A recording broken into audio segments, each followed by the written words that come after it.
And we are recording. All right. Hi, and welcome back to Continual. I'm Jim Nettles. I'll be your host this evening as we are diving into writing in shared worlds. So in other words, having to play with other people's toys. But before we dive in and start diving into the topic this evening, we're going to start by going around the room and letting everyone introduce themselves. We're going to start with you, JD, since you are the center square.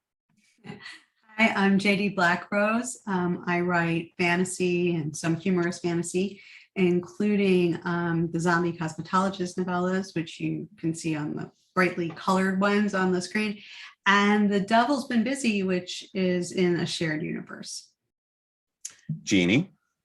I'm Jeanne Adams. I write romantic suspense, paranormal romantic suspense. Do you sense a theme here? Urban fantasy and space adventure, which I write in a shared world with Nancy Northcott.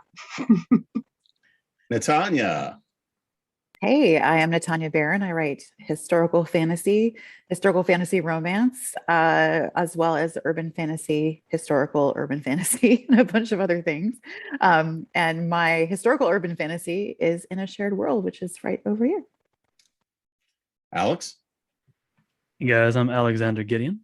My writing style can best be summed up by the phrase, and many people died. I write dark fantasy, some science fiction. I also write historical fantasy in the same shared universe as Natania.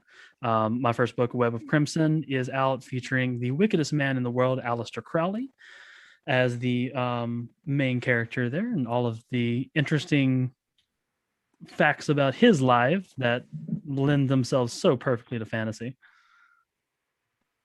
Nancy. I'm Nancy Northcott. I write historical fantasy for Falstaff Books. I also write romantic suspense. And as Jeannie said, we write the Outcast Station outer space science fiction mysteries together.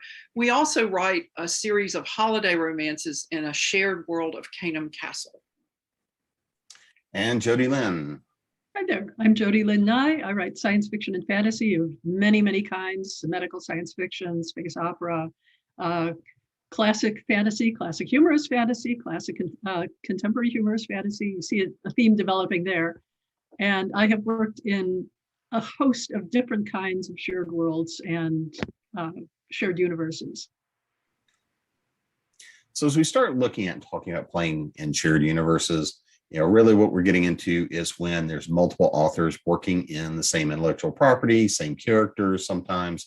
Other times it's just the same universe playing with the same rules.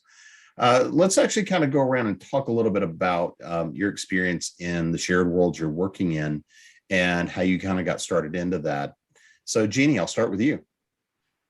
Well, the shared world that Nancy mentioned that we write with Canham Castle started out as just one of those things where some of us were sitting around going, that'd be fun to do. It'd be fun to write a holiday romance. Yeah, it'd be fun to write a holiday romance in a castle in England. Yeah, that would be really cool. What castle in England? I don't know. Let's make one up. So we did. And Nancy and I also had somewhat of that experience about Outcast Stations. I'm like, I've always wanted to write space opera. So have I. We should do it. Yeah, we should do it together. Okay. So those were both sort of just like wonderful synchronicity. Nancy and I also set out deliberately to write in a shared world in an anthology that we did that was meant to read somewhat like a novel, where four of us wrote an attack on an inaugural ball from four different perspectives that were essentially concurrent timelines, which was an interesting ploy of playing in each other's worlds. JD? Well, The Devil's Been Busy is about a Jewish suburban mom of three who hunts monsters for the Holy Roman Catholic Church. And the reason she hunts monsters for the Holy Roman Catholic Church is that she is in the Bubba universe by John Hartness. And that's the way it was set up. So I just said, hey, John, I have this idea for a new monster hunter because I saw that other authors were writing in this world. Like I saw that Gail Martin was writing in this world and Eric Asher was writing in this world and other people. And I was like, I have a monster hunter for you. And he said something like, okay, send me a proposal or whatever he said. And I just wrote the first novella and I sent it to him. And, I think he was a little taken aback because there weren't any other monster hunters like this. Like no other monsters have children and spouses. Certainly none of them are Jewish. And she's not some sweet young thing. She's like a mom, and she drives a Toyota Sienna minivan, and she doesn't use any guns. She only uses the things that are in the, back of her minivan, like sports equipment and baseball bats and things like that. So she was really, really different. And I think he was intrigued by that. So he said, yeah, I'd like to see you try to pull this off. And that's how I got started writing in the Bubba universe. But I was a fan first, I should say that. Like I loved the universe and I loved this character. So it was really exciting to be able to write in it too. What about you, Natania? Well, I come at it from a little bit of a different angle. I actually started writing in shared worlds way before I was writing as a professional. I was a big musher when I was in college. So multi-user simultaneous hallucinations, what they're called back then. So text-based role-playing. Actually met my husband on one. And so this was a collaborative role playing across, in this particular version was Lord of the Rings themed. So super nerdy. We were hobbits. And so I was really used to writing in really complicated, shared universes where you would have source material and characters and themes. And we had tiny plots, they were called, where you would work together to create, stories that were consistent and that had, tied together plots with all the different characters. And you had to have, of course, like timing across time zones and all kinds of stuff. It was like a full-time job for a while there. So that always kind of came naturally to me. And I loved having kind of like a source material document. I thought that was always really cool. You could always go back to the books and find cool stuff that you could riff off of. And then I always felt like, as someone who was writing a lot of historical fiction, in some ways it feels very collaborative because you're always pulling from something that actually happened. And as someone who's written from, recently wrote something that riffed off of Pride and Prejudice, it felt like I was kind of collaborating with someone, even though I wasn't, because I would kind of get stuck and just open up a Jane Austen book and like, oh, I can use that. I can use something like that. So that's kind of neat. And so I guess when it came to doing that, I've actually done quite a few RPG books and RPG tie-ins, fiction that is connected to various IPs. And you just kind of get a feel for what people who love the books or love the games are into. And you kind of lean into those characters and adventures. And it's so much fun to kind of grab that zeitgeist, because I think as gamers, you want to dig more into that. And I've been playing D&D for 15 years now, so which is not that long compared to a lot of people, but for me, that was always this lovely like ability to dig into a character even more in depth, which is what's super fun about that. And then when it came to doing my own novellas, it was a little different for me because I was like, I want to claim a time that that I don't have to worry about that stuff. So I specifically picked sort of late Victorian, early Edwardian, where it hadn't been written in. So I didn't have to butt up too much against what was already out there because I kind of wanted to dig my own little corner. What about you, Alex? So about 5 years ago, there was a group of us, we called ourselves the Roaring Writers, and we did a writing retreat every year. We did it for about 4 years or so. It's not really happened in the last little bit, but we would have writers come out. We had Faith Hunter come out, David Coe, and then John Hartness came out one time, and we would have them, like talk to us, look at our work, that kind of thing. We'd pay them to be there. And John came out. They were just starting doing the Shadow Council Archives novellas. I think the first one was out. I think that was all that was out. And he was talking to us about the series and about what he wanted from it and who was writing what at the time and everything. And he made the comment, "I'm surprised that no one wants to write Aleister Crowley." And I went, "Me?"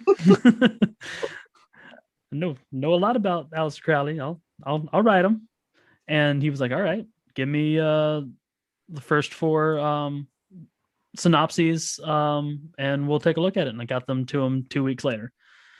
I have since deviated from those, but yeah, it was kind of a perfect storm, just because me being someone who is pagan, who is versed in high magic and that kind of thing, which is what he he practiced in his time, it kind of fell right into place, and his life especially just lends itself to fantasy, as I said before, so well. And it fits in, he's someone who's fairly close in temperament and everything to Quincy Harker from the source material. Much more of an asshole. At least he was originally, and then he that got written out a little bit. But I think he worked well in the world, and it's definitely why he was surprised nobody wanted to write him at the time. And yeah, that's how I got into it. What about you, Nancy? Well, Jeannie's given you the basics of Outcast Station and Kingdom Castle. The 4 novella set that she was talking about it's not available anymore. But the way it was structured, we could each release our stories separately at the end of it, which we did. But it involved a timeline of what each person's characters were doing at 0 plus 15 minutes, 0 plus 30 minutes, so that we could weave the action in each other's stories into it. We've kind of done that in a much more loosey-goosey fashion with Kingdom Castle. It's like, well, what day are your people getting here? And one of the people in the group, Anna Sugden, is really good at doing timetables. Okay, this, and everybody else looks at it and goes, okay, I can work with that, because she's always done first, which is nice.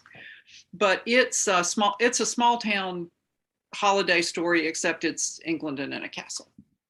And Outcast Station, we call it the armpit of Terran space. It's where careers go to die. So the characters are always struggling with, they're the last to get anything.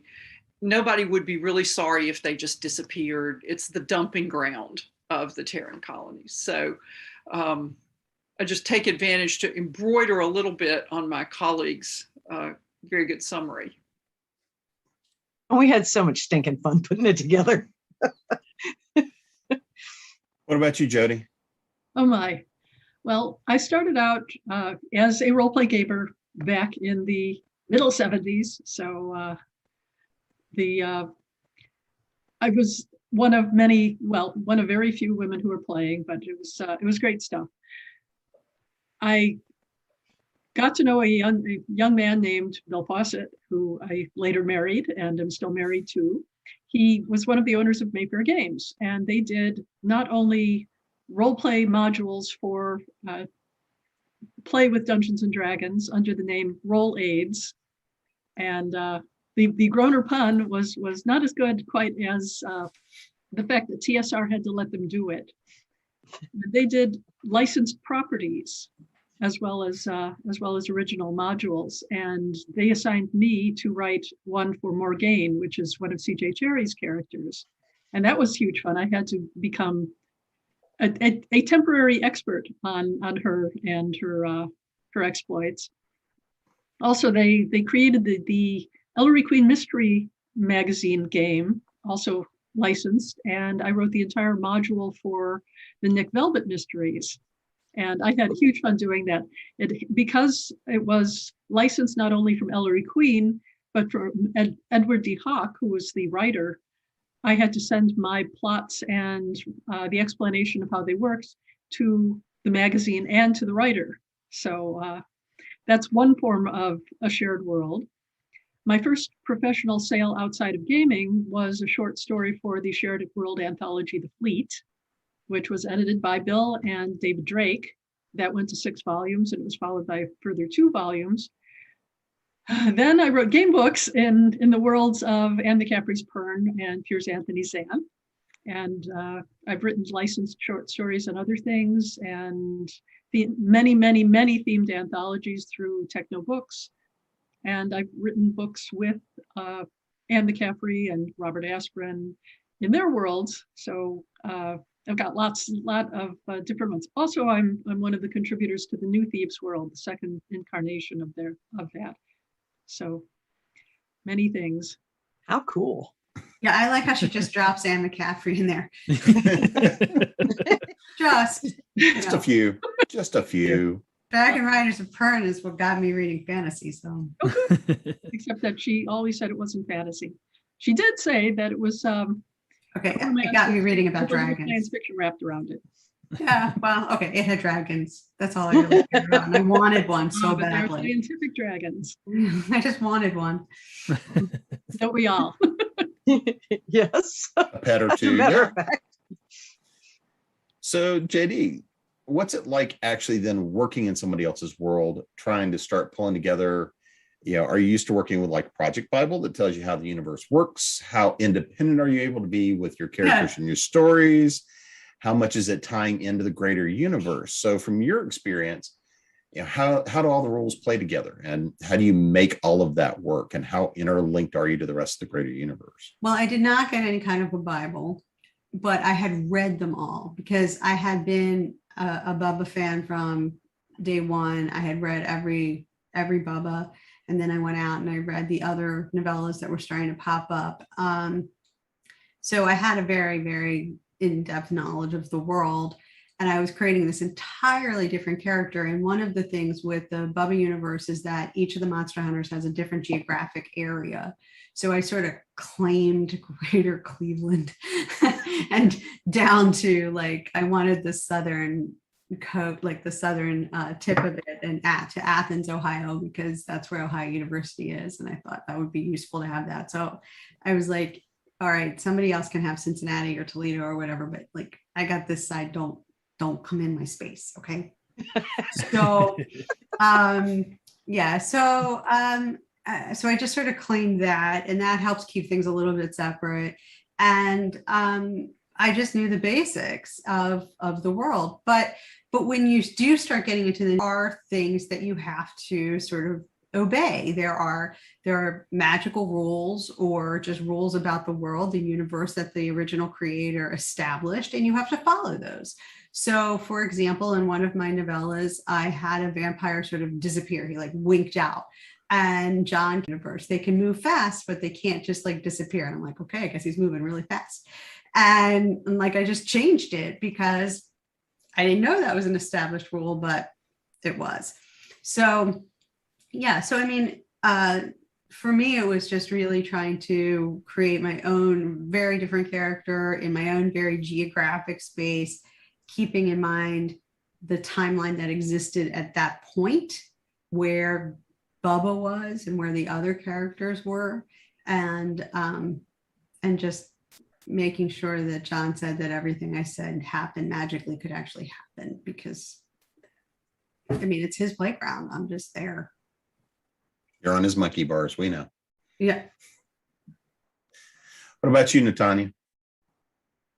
So in this particular instance, very similar to JD. So, but in my case, I knew that it was historical, and that was kind of my pitch, is that, I wanted to do something that was historical, that would give me the freedom to do what I love most, which is being able to write things about people in cool costumes and manners and ridiculousness and witty banter in another era. I did establish that vampires have issues with stinky feet, and there are vampire podiatrists. So I did establish that within the canon of the Harkerverse. So that exists. And since the Harkerverse and the Bubbaverse do technically overlap, that is a thing that I created. So I do feel proud of that. But there were a few moments we did have, like, we had to create the official plural for lamia, because there is a lamia, whether it was lamiae, if it was the Latinate lamiae, or if it was lamias. So there were a few moments where we were like, how are we going to talk about this? Because one of the main characters is a lamia.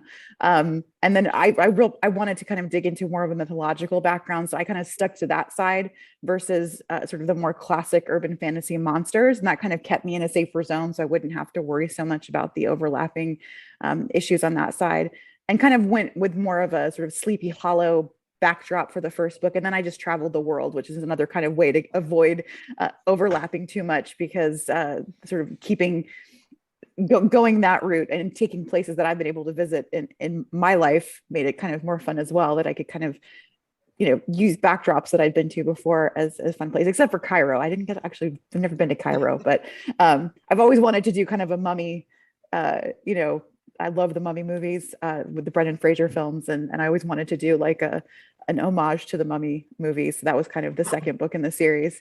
But but yeah, I mean, it's much more freewheeling, and just like with JD, there were moments where a couple of times there was some pushback of like, oh, we can't quite go that route, or this isn't quite the feeling. But overall, there's a lot of freedom, I would say, in more shared worlds where it is, especially with RPG worlds, it can get much more specific, because literally the kinds of magic that characters are using, even if it's a short story, because it is determined by rolling dice tables, you may not be able to use certain kinds of fight tactics because it doesn't really mesh with the way the game is played. So that can be very, very, significant. I have some games that I've done where, or writing flavor text is a whole different ball game, and there are really complex Bibles that you have to follow, and real style guides that you have to follow, and that's totally different approach. But I like having the flexibility when I can. I think that's probably why I really enjoyed doing that. Alex? So it's been odd. I've expected to get pushback on things that I haven't, because I loosely have kind of gone with magic along the lines of the way that John writes it, but it is a little bit different.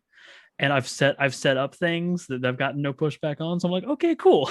I guess this is how this exists now. And it's definitely been something that I've allowed Alistair's life to kind of guide what's happening in the books.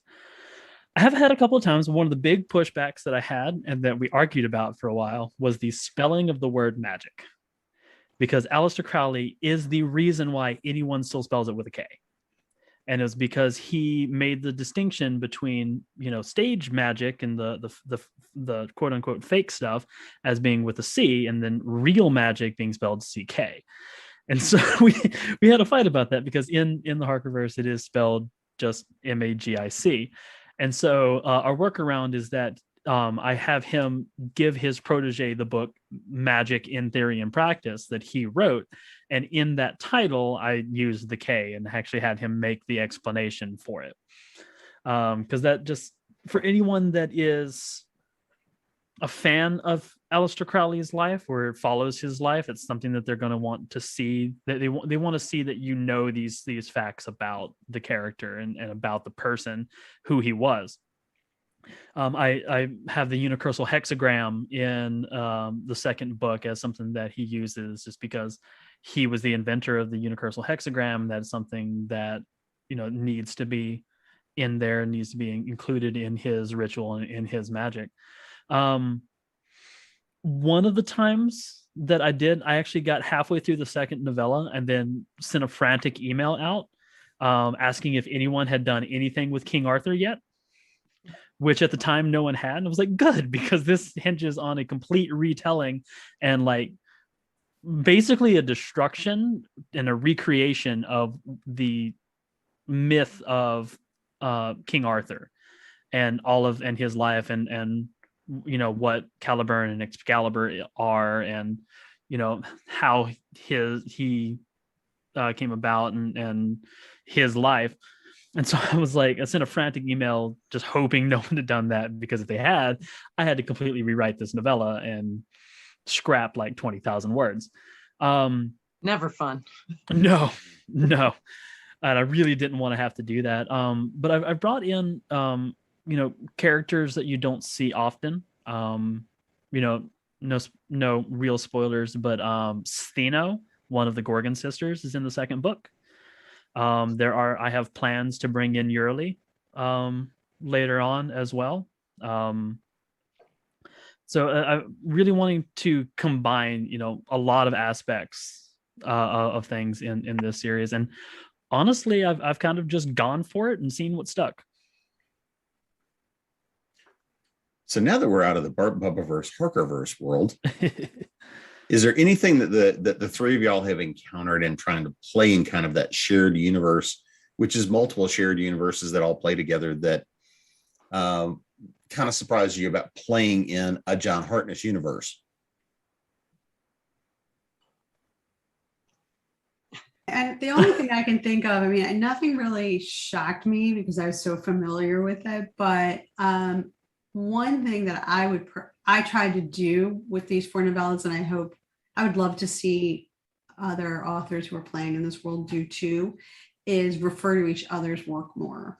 I think one of the rewards for a reader who becomes invested in the universe and who reads across the sub-series is, when they do that, like little Captain America, like, oh, I got that reference, right? Because they read something from somebody else's ears. They read mine and I refer to something from, Gail's, and then, whatever. So I always try to make, I've only written the 4, but I try to like make little references to things that wouldn't really mean anything to you unless you had read Bubba or you had read the other books. And then you'd be like, I know what that is. I know what that is. It refers to that. Like at one point I said something about, I wouldn't want to raise a Garrow unless I had a lot of apples. And that's a direct reference to something Eric Asher wrote. And like, if you're reading that and you haven't read his books, it won't mean anything to you. It'll just be like whatever that was. But if you have read his, then you'd be like, oh, I know, I got that. So I would like to see that done more personally. It's not something I've really like talked to anyone about. So John may watch this and be like, what? But I think is fun. But it does, along the lines of what Jeannie and Nancy were saying, require a ton more coordination and discussion, and that is definitely hard when you've got multiple authors over 2 overlapping series, like 2 overlapping universes, multiple series, and that gets tricky. Lynn, Abby, and Bob Asprin experienced this with the Thieves World series because people were always having their characters interact, and for a while there were no formal rules of engagement of how you could use another character or put your toe into somebody's claimed area. And that way lay chaos. And they had, yes. Lynn is a wonderful organizer, thank goodness. And she managed to push people into getting, just like a date, you want to get consent before you do anything that might be rebelled against. And in some cases, there are, I know too much.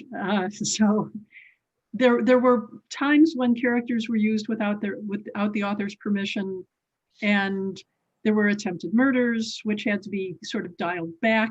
There were other interactions that were not necessarily as much appreciated by the author whose character was used in such a way.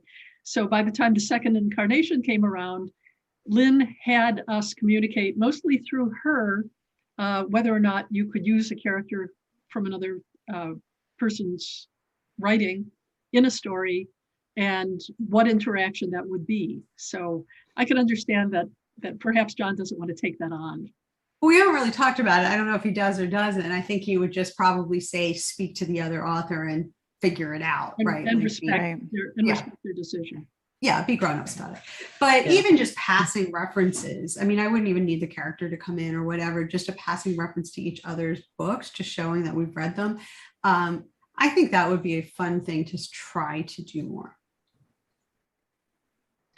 Yeah, Nancy and I have done that a lot with the Outcast Station because it's basically 2 separate novellas in the shared universe, but we refer to each other's characters and the happenings in each other's books, so that it does give that kind of Easter egg that you're talking about, JD, that you sort of go, oh, okay, great.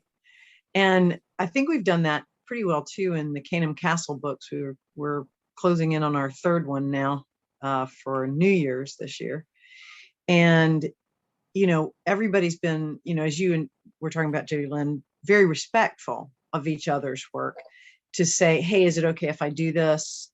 Anybody got any objection if I do this? And I made either the fun or really stupid decision to make my main character be the owner of the Castle Hotel. So if anybody wants to do anything with the owner of the Castle Hotel, who is the Earl of Canham, they have to check with me first. So that usually means I get more emails than anybody else. can I make him do this? Sure, rock on. Most of the time it's pretty easy, but then sometimes it's like, no, because I'm also the story Bible person. And it's like, no, we already had that in the 13th century. You can't do that again. I think a little too modest there. The only reason we have a story Bible is that Jeanne went through everybody's stories and typed it up and said, here's a Bible, use it. So I was not, however, subtle about that last part. Yeah. But we also have, she's done maps of the town that's adjacent to the castle so that everybody knows where the bookshop is. Everybody knows the name of the pub. We have a private Facebook group with pictures of what things look like on the inside. And so it's easier when there's 7 of you and you're working on every project together as you go along because you're communicating anyway. Mm-hmm. And for the 2 of us, we're going to try something neither one of us has ever done before to finish up this arc, and that's co-write a novel. So that might be a really interesting exercise, not only in writing, but in friendship. Yes. We're going to find out how that goes. If you start hearing the shower scene music playing, you'll know it's not working out so well. A couple of states of separation, so it's that's always good, right? I mean, I think that's where having a fantastic editor comes in, and I know that I'm constantly grateful for Melissa MacArthur, who always is catching things, because she's the one that holds so many of these books in her head and in Evernote, and has these incredible story Bibles. I've forgotten the color of my own characters' eyes because often they're monsters and they have weird colored eyes. I once forgot how many appendages my Lamia had. She has 6, not 4. Things like that. So I had to go fix that. So it is great to have that level of editorial oversight. And I remember when I did my first Frost and Filigree book, just getting the notes from her was just phenomenal. And that's one of the wonderful things about great indie presses, is that they're going to give you a level of editorial oversight that, for those of us who have had experience on both ends, you don't always get that with everybody. And so the fact that they really care and put their heart and soul into it, it's a loved, living world. It's something that is nurtured and cared for. And that's a beautiful, wonderful thing.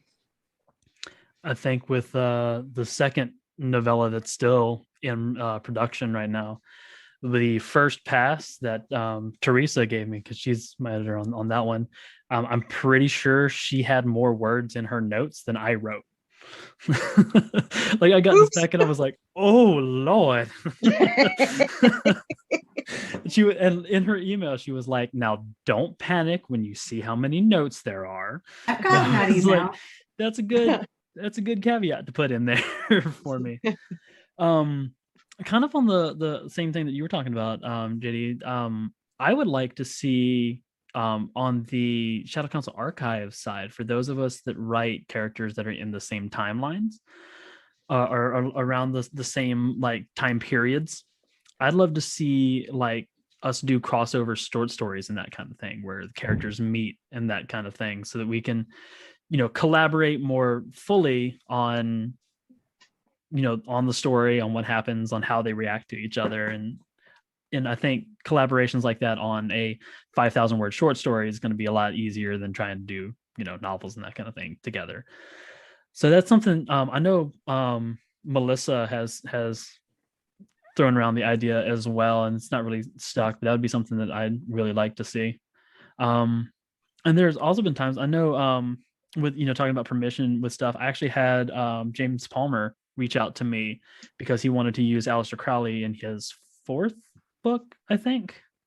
And we went back and forth a little bit on like what he wanted to do with the character and where I was going with the character. And eventually we settled on he's going to use a version of Crowley that he wanted to use, and then that timeline was going to collapse so that he could do whatever he wanted with the character, and then it goes away. It never existed. So I was like, cool, that's fine. Solution. No spoiler at all. No spoiler at all. No. I wanted to ask Jody Lynn, how is it working with these huge numbers of people writing in a shared world? Because that's not something I've experienced, obviously, and you have. It can be difficult. With Thieves World, for example, there were always over 20 writers, and maybe 12 or 13 would be in any one volume. And the same went for the second group of us as well, that we weren't all going to be in the same volume all the time. With the fleet, I was one of the 4 anchor authors. So Bill, David Drake, Janet Morris, and I were always going to be in a volume. And one of the useful things about that was, depending on who was ready to contribute to that volume, if there was an overarching storyline for the volume that was constructed by David and Bill, and that storyline was sent out to all the authors, then they would start to hear from people saying, "Oh, I'll write one. It'll be at this point." But whenever there was a gap, then one of us would write a story that included the part that was important that was in that gap. Like when there was, say, an assassination leading to a war or a battle, and nobody covered the assassination, one of the 4 of us would, and so on. But coordinating that, not necessarily easy. And there are always people who come in and say, "Hey, I'd love to write a story for your anthology for this," and they had to decide whether or not to let that person in for one of the volumes, knowing that they wouldn't continue on. And the Capri and Gary Gygax are both in volume 1 of the Fleet and never wrote another story for it. Oh, wow. Leading to an extremely funny thing, because Gary always went by E. Gary Gygax, which stood for Ernest. And the copy editor who did the page headers, by the way, this is something that should have been caught early, but fortunately both of the editors and other people saw it. The page header has the name, its title on one side and then the name on the next. So he forgot to take out the E. So there was E. Anne McCaffrey and E. David Drake. and in the bound galleys, of course, to the bookstores. Oops. But as for coordinating the storylines, people we would make it work. We would make it work. And if there were too many people who wanted to contribute to that volume, we would say, "Okay, but write short," or how about carrying that idea over into the next volume because it doesn't pertain necessarily to any part of the storyline. When let's see, I've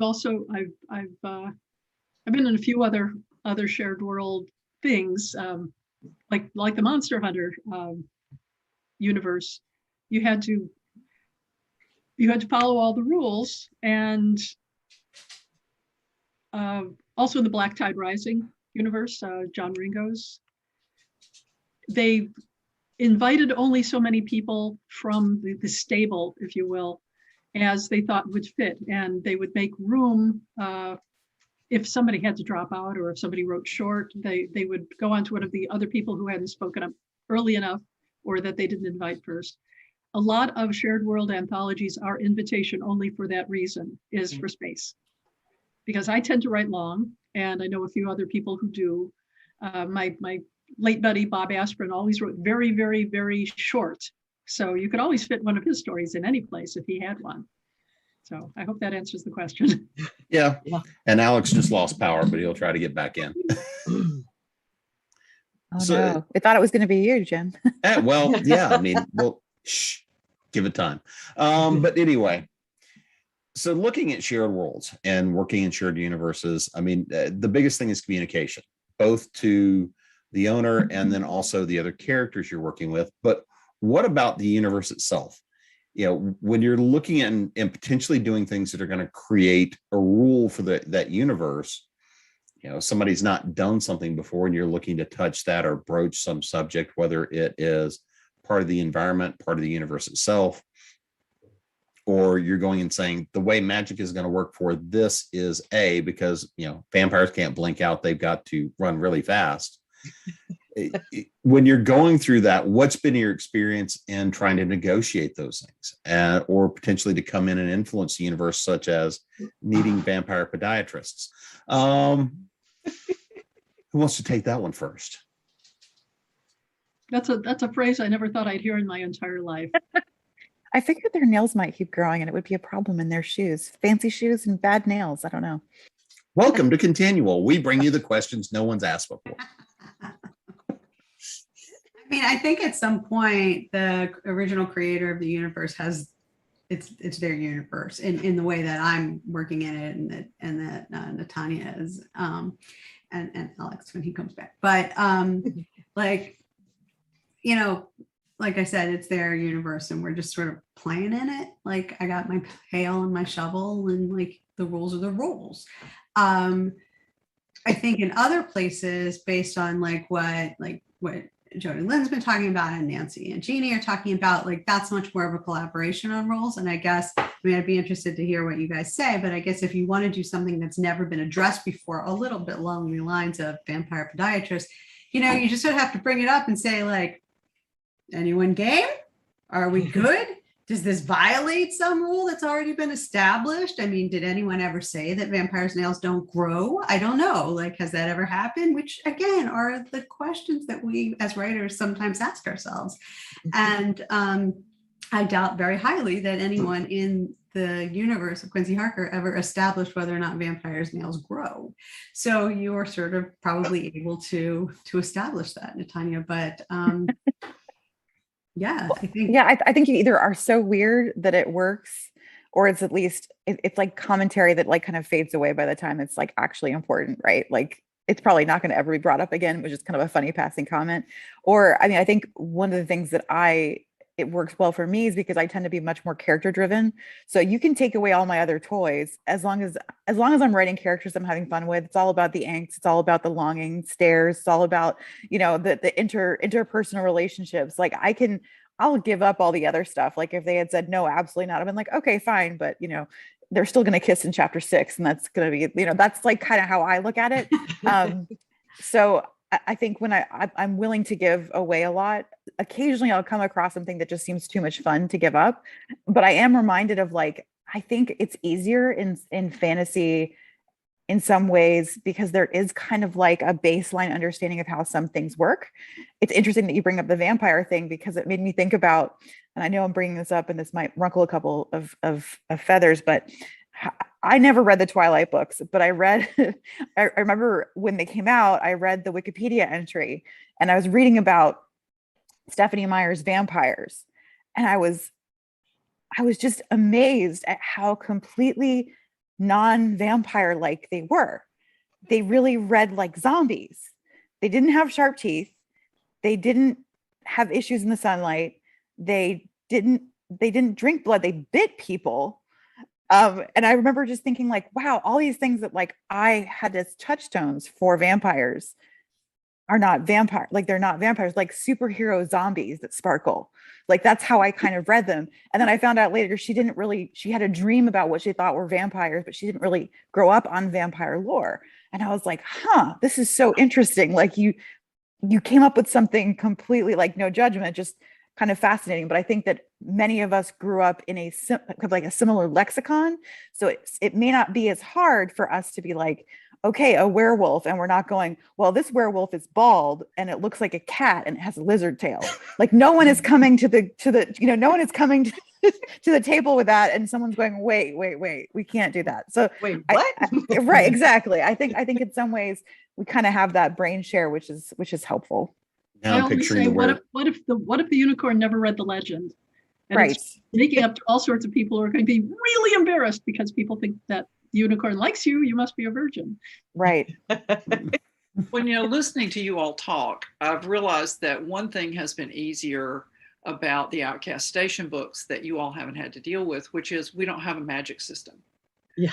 So we don't have to create a magic system and set up all the rules and be sure we're both using it the same way. Because at this point, we're the only people writing in this universe, and it'll probably be that way for a while. So yeah, we have to create a culture. Yeah, we have to create different cultures. Yeah, we need to create a setting, and people need to get from point A to point B in outer space quickly, but we don't have to create a magic system. And it seems to me that if you're using a magic system, sometimes you expand it because you need something in this book that you didn't have in that book, and now you want it. But now, if it's not what you agreed on in the first place, you can't just fiat that this is what we're going to do in this. I mean, I guess you could, but it's kind of a jerky thing to do. So I do think it spares us a little that we don't have to work within a uniform magic system. But you do in a way. Do you have faster than light travel in Outcast Station? We do. Okay. That changes everything. In many science fiction universes, there is no faster than light travel like Chuck Gannon's, forgotten the name right off the top of my head. Caneverse. But there is, the Caneverse, thank you. But there are in some others. And traveling faster than light is going to bring you back to an entirely different world than the one you left. Right. Unless you allow it to bring you back to within a few days or a few months of when you left. So we do the space fantasy version of faster than light travel. When I was in second grade, there was this company called Bell Labs, and they used to send out all these science movies to elementary schools. And we saw one about faster than light travel. And all these years, I have remembered this astronaut coming back young and healthy and hearty. It was animated, to his doddering grandchildren. Mm-hmm. And that's always stuck with me. So we kind of do faster than light travel in the Star Wars sense of faster. Yeah, so do I in my space opera, because I don't want to deal with the real life established rules of that. This is why I don't write science fiction. This is exactly why I don't write science fiction. But I know too many great science fiction writers and readers who will argue with you about the tiniest, scientific thing. I mean, because it's meaningful to them. I'm not making fun. I'm just saying I don't know it well enough, and I will make a million mistakes. So, well, and I think that's one of those interesting questions is working with hard science fiction in its own way. You're creating still kind of an IFM system. Is your faster than light travel basically warp speed, where you're not dealing with relativistic effects, or in your universe, when you're creating a new species or a new creature of some sort. My favorite thing to do. Yeah, well, I know. But when you're creating the new critter, it still has to have those behaviors, or you're creating a new culture, a new society. So you're still playing with a lot of the same problems you would have, and to me, in terms of creating magical systems, other than the fact you might be a little more constrained as to how you can magic your way out of a problem. Yeah. When you write yourself in a corner and go, there's no portals in outer space. I ain't got no way to deal with this. So if we take a look, what's the number one biggest challenge you guys have run into in terms of working in somebody else's universe? So Jody, we'll start with you on that one. Oh, I can tell you the first thing is the fans. You may have acceded to every rule that the original writer has set up, but their readers are going to be extremely fussy. And yes, they're going to know every single detail of things. So you had better also. You need to please them as well as pleasing the original writer. I had this discussion with numerous of Bob Askren's fans, because they said, well, we only want books written by Bob. And I said, frankly, that's not going to happen. So either you're going to settle for books by the two of us, or you're not going to have any myth adventures. Oh, all right. If you insist. All right. But I think that they've been pleased with the outcome. I'm a very good mimic. So people find it difficult to figure out which bits of what I wrote and what Bob wrote. I like to tell them that Bob wrote the consonants and I wrote the vowels.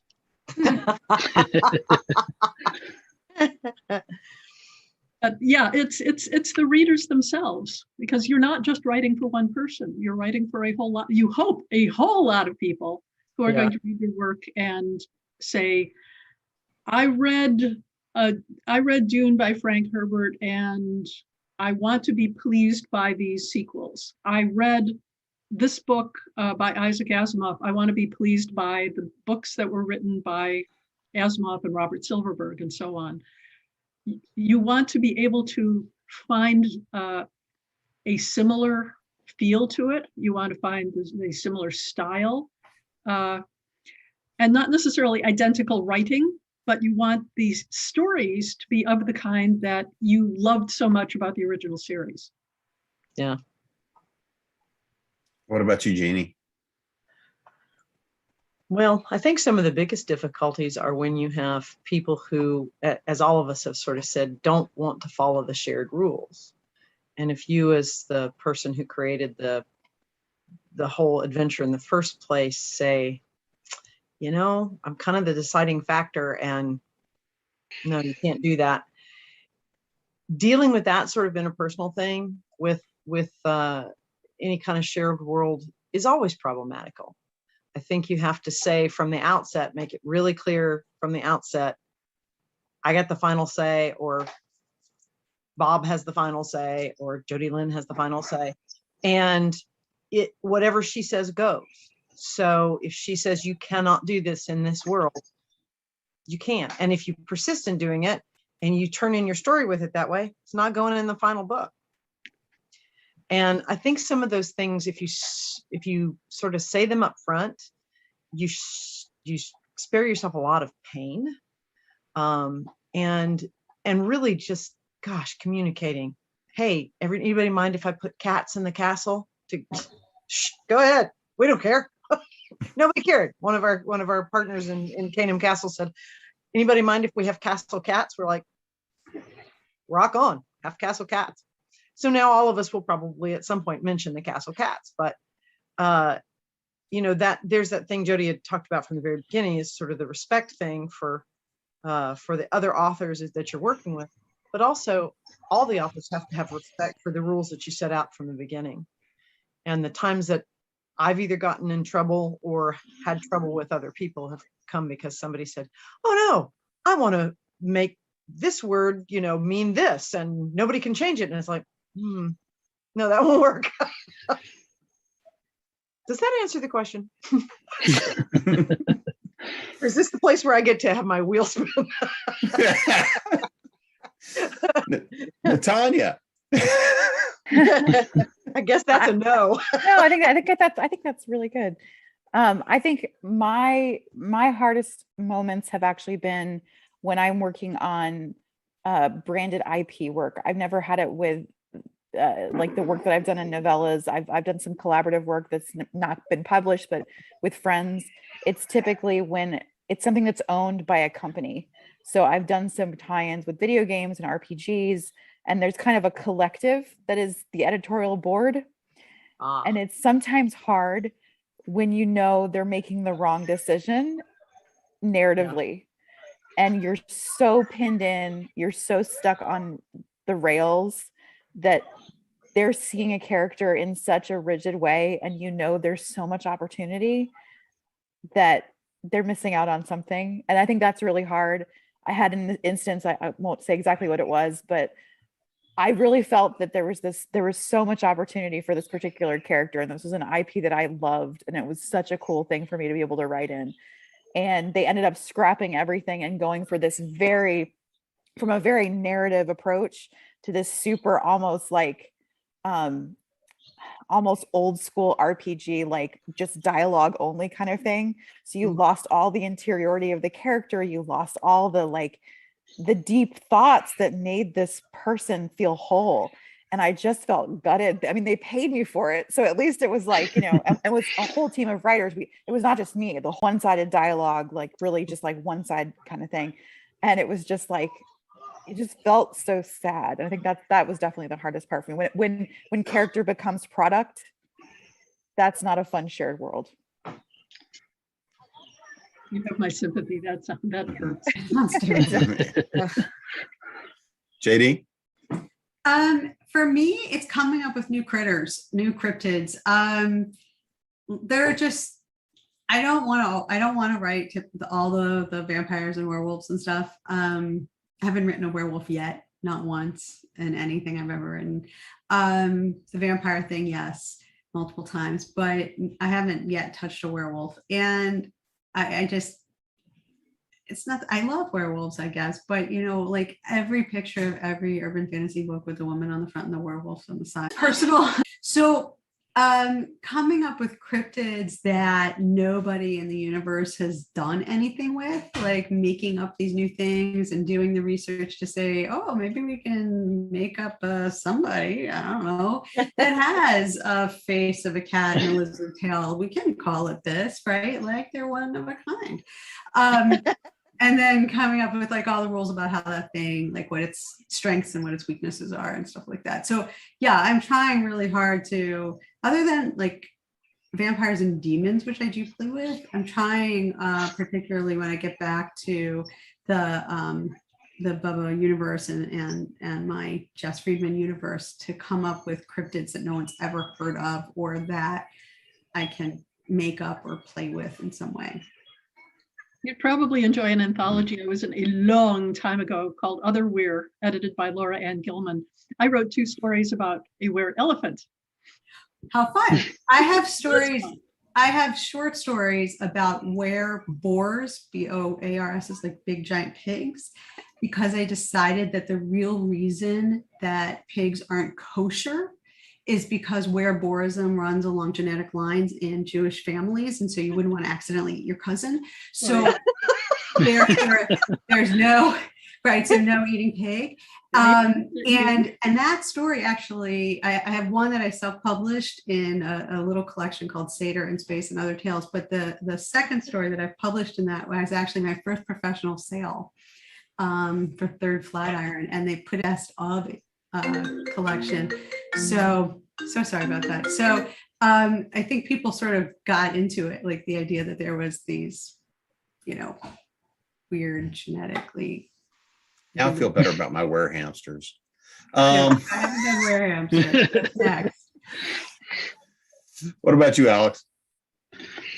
So I just, can you guys hear me first Yeah. off? Okay, fantastic. So I have to play off of that. My first professional sale was a were squirrel story. Oh, right. Which was a joke at first until I realized I have a were squirrel infiltrators. It was my my first professional sale. What was the original question? What's the difficulties? Yeah, what's your hardest thing you've Oh. run into working in a shared universe? In all honesty, my experience working in the shared universe has not been all that difficult. I've had very little pushback on the things, on the creative choices that I've made with the character, and I feel in a lot of ways John has kind of made it easy, kind of allowing, saying, here's my world, play in it, and not going, here's my world, going like the super corporate route where here's my world, here's the story you can write. And that's been really, really nice. So I was able to latch onto this character that he suggested and make it my own, even though I'm bringing in, the Shadow Council and playing fairly nicely with the magic system that he has created. In all honesty, it's not felt like I'm pinned in, which is really nice. And it's allowing me to take the characters, take the world, and kind of put my own spin on it as well, which I've really liked. What about you, Nancy? Well, one of the things that Jeannie very kindly did not say is that she has a collaborator on Canaan Castle who went and took pictures of a castle that we used as the basic outline that everyone then modified, added onto, changed. And so they would say, well, I'd like to put a bar in the solarium tower, and then I'd like to add a terrace with some picnic tables. And I'm like, but it doesn't, and Jeannie's like, Nancy, this is an imaginary castle. We can do what we want because I'm a castle fiend. And so, through this project, she just every once in a while has to go, Nancy, imaginary. And so, once I'm reined in that way, then I can get it. But it's one of my favorite castles because it's associated with the Wars of the Roses. And I spent an afternoon there. Let me guess, Warwick. Beg pardon? Warwick? No, actually, Ludlow. Okay, that's okay. I've had to keep periodically going, it's not really Ludlow. And it's Ludlow's a ruin. This is a castle. This is a hotel. And it's not. We just took the general idea of that castle and adapted it for our purposes. But one of the things that we did on Outcast Station that we just kind of fell into was we negotiate everything about the world. And usually that works out just fine. But if on the rare occasions when push comes to shove, Jeannie has done the space station stories. So if Jeannie says, I just know we can't do that on the station, then I go, okay. And I do the ground-based Marshal Service. And if I say, if it works that way, it's going to mess up this stuff down the road. And she goes, okay. So we're also very lucky that our friendship means more to us than the stories do. So we're not gonna screw that up.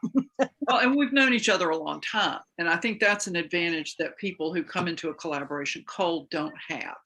You know, you sort of know where the other person's line is when you've known them for a long time, and you can sort of figure out, okay, does this mean more to me or to her? And if I think it means more to her, I'm going to give on it. And apparently vice versa. I'm not speaking for Jeannie, but I'm inferring. Absolutely vice versa. Yes. And so we're kind of in a different position because the two of us own the world.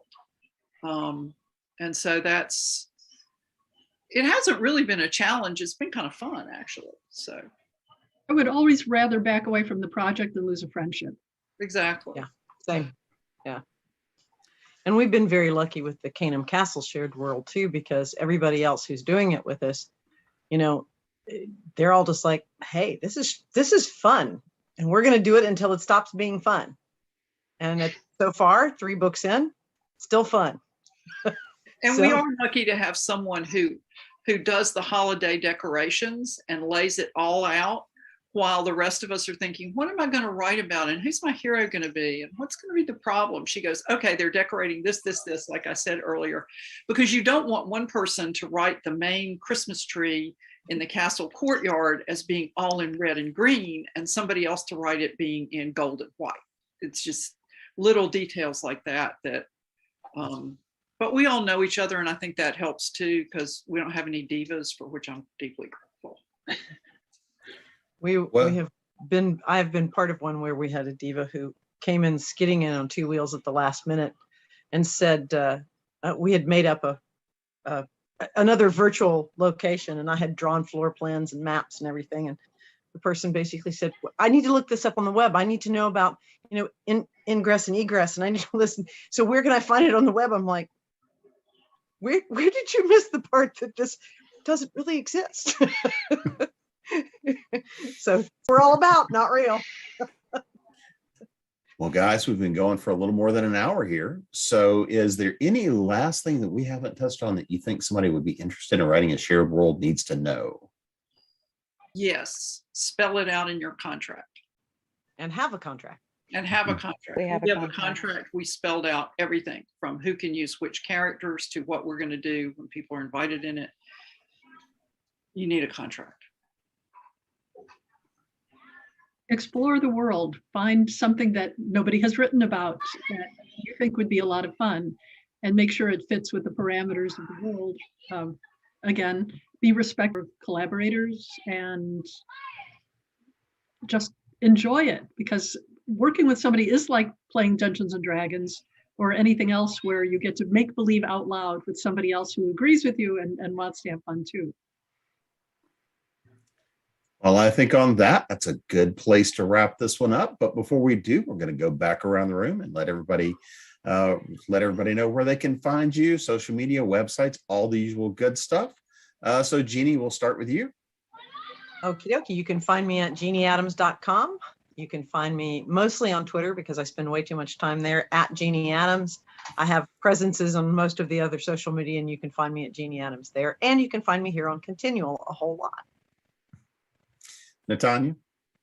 I too am pretty easy to find. I am at Natania Barron on most platforms. I am also most active on Twitter, where I am at Natania Barron. The only outstanding one is that on TikTok, I am at Natania Books, which is probably my second most populous platform these days. JD? So on Facebook, and but but my blog is completely different, and it's www.slipperywords.com. Slippery Words. Alex? So you can find me easiest through my website, alexandergideon.net. There are links to all of my social media there. I'm at Alexander Gideon at most places. So if you search most social media, you'll find me there, except for TikTok, which I am at Alex Gideon Author. And you can find links to all of my books on my website as well. You can find me at nancynorthcott.com. As my colleagues have said, I spend far too much time on Twitter, probably more than is good for me. And I'm at Nancy. I think we see each other more often than there and anywhere. Yeah. And I do have a Facebook page, Nancy Northcott Author, but I'm not what we might call conscientious about updating it. So my website or Twitter are the best places. Jody Lynn? My website is currently down because we're moving to a newer format. But when it does come back up, it's jodylynnye.com. That is 3 N's in a row, JODYLYNNNYE.com. But you can often find me on Facebook and occasionally on Twitter. And I've had the pleasure of being your host this evening. I am Jim Nettles. You can find me at jamespnettles.com, authoressentials.net, and of course here at ConTinual. And occasionally they let me play in front of the camera. I want to thank everybody for coming to hang out with us, and we will see you next time